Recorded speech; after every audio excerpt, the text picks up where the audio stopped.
Pandemi COVID-19 telah memberikan dampak yang begitu signifikan terhadap sebagian besar negara di dunia, tak terkecuali di Indonesia.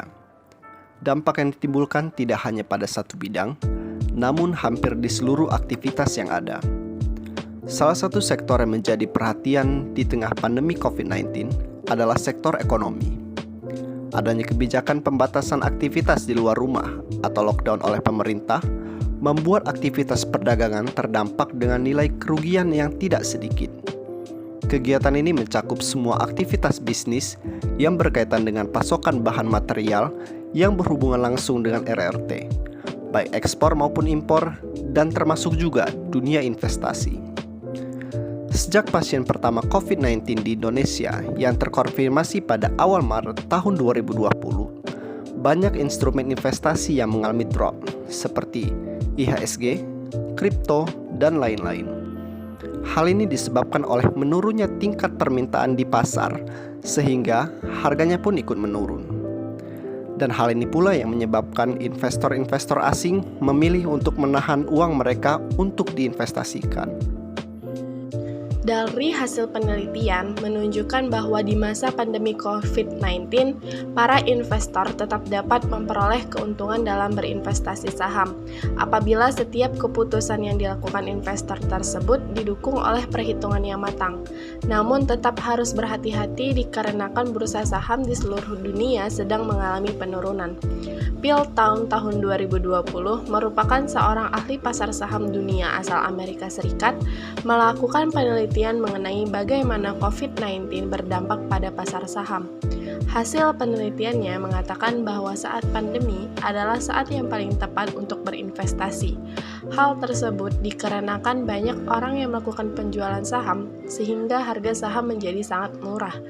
Ada beberapa indikator yang dapat digunakan investor agar tidak salah memilih produk saham yang akan dibeli, yaitu dengan menjawab pertanyaan-pertanyaan berikut ini. Yang pertama, apakah permintaan produk saham tersebut tinggi? Apabila ditinjau melalui faktor eksternal dari teori ekonomi, naik turunnya harga suatu saham merupakan sesuatu yang normal. Hal ini disebabkan oleh kekuatan dari tingkat penawaran dan permintaan. Apabila tingkat permintaan tinggi, maka harga saham mengalami kenaikan. Namun, apabila tingkat penawaran tinggi, maka harga saham akan menurun. Pertanyaan kedua, apakah perusahaan dapat mengatur keuangan perusahaan dengan baik sehingga dapat meminimalisir kerugian? Sebelum kita ingin menekan modal kita untuk membeli saham ke suatu perusahaan, hendaknya kita melakukan analisis terkait dengan kinerja perusahaan dalam mengelola keuangan perusahaan.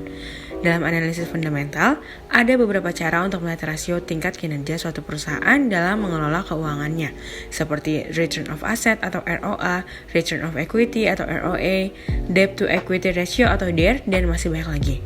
Pertanyaan ketiga, apakah produk yang dihasilkan perusahaan tersebut selalu dibutuhkan manusia dan akan tetap ada bila dibutuhkan? Manusia memiliki banyak sekali kebutuhan dalam keberlangsungan hidup. Apabila perusahaan dapat memenuhi kebutuhan konsumen, tentunya mereka akan membeli produk yang dipasarkan oleh perusahaan tersebut. Hal ini sangat berpengaruh pada tinggi rendahnya harga saham, dikarenakan semakin tinggi nilai permintaan akan suatu barang. Pertanyaan keempat, apakah produk yang dihasilkan oleh perusahaan merupakan produk yang memiliki nilai tinggi seperti energi, tenaga surya, makanan, dan lain-lain? Produk-produk vital seperti energi, tenaga surya, dan makanan cenderung memiliki nilai yang tinggi, sebab manusia senantiasa membutuhkan produk tersebut. Apabila produk yang dihasilkan oleh perusahaan merupakan produk yang memiliki nilai tinggi, maka eksistensi jangka panjang perusahaan tersebut dapat terjamin. Pertanyaan kelima, apakah produk yang dihasilkan oleh perusahaan merupakan produk kemewahan yang diperlukan suatu kelompok?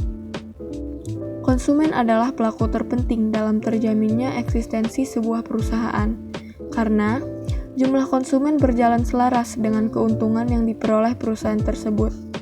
Maka dari itu, perusahaan harus familiar dengan konsumennya sendiri.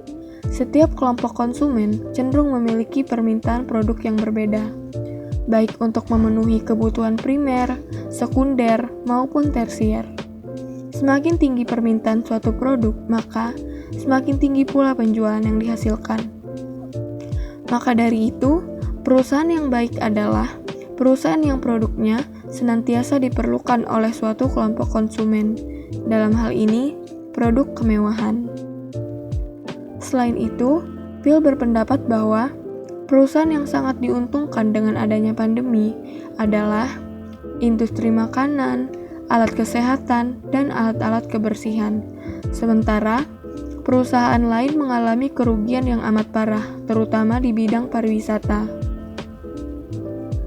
Apabila seorang investor ingin melakukan investasi di masa pandemi, ada baiknya melakukan beberapa strategi dalam berinvestasi. Antara lain, yang pertama, menyiapkan dana darurat. Dana ini dapat berupa cash yang dialokasikan ke tabungan maupun deposito. Dana darurat disarankan mencapai 6 kali dari pendapatan per bulan. Sebab, para ahli kesehatan mengatakan bahwa pandemi akan memerlukan waktu yang tidak sebentar sampai benar-benar mereda dan mencapai titik normal. Oleh karena itu, para investor perlu untuk mengalokasikan lebih banyak dana darurat untuk berjaga-jaga di waktu sekarang ini.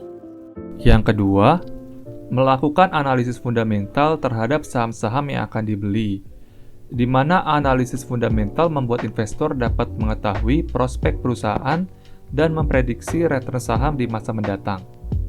Yang ketiga, diversifikasi saham, di mana diversifikasi saham akan meminimalisir risiko yang akan terjadi pada investor. Namun, pastikan media yang digunakan dalam berinvestasi sudah mendapatkan izin resmi dari Otoritas Jasa Keuangan atau OJK. Jadi, itulah terkait investasi saham di masa pandemi. Semoga dengan ini kita dapat bersama-sama mempersiapkan sekaligus mempertimbangkan segala kemungkinan yang dapat terjadi jika berinvestasi saham, mengingat keadaan dunia sekarang yang sedang dilanda pandemi. Sekian video dari kami harap dapat memberikan banyak manfaat. Terima kasih telah menonton.